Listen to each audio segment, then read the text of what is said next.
ഞാനതാ പറഞ്ഞത്, എനിക്ക് ഭയങ്കരമായിട്ട് ഇഷ്ടപ്പെട്ടു. ഞാൻ തറലി എൻജോയ് ചെയ്തു.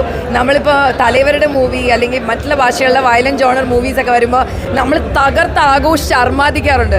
നമ്മുടെ മലയാളത്തിൽ ഇങ്ങനൊരു മൂവി വാവ് മൂമെൻറ്റ്സ് ഉണ്ടായിരുന്നു. And with a family backing story, ആ ഒരു ഇമോഷൻസ് എല്ലാം നന്നായിട്ട് നമുക്ക് ഫീൽ ചെയ്യുന്നുണ്ട്. വെറുതെ വയലൻസ് അല്ല, നമുക്ക് ടച്ച് ചെയ്യുന്നുണ്ട്. എന്തുകൊണ്ടാണ് ഇത്ര വയലൻസ് ഉള്ളത് നമുക്ക് ഫീൽ ചെയ്യുന്നുണ്ട്. So it's A fully packed movie and great team work.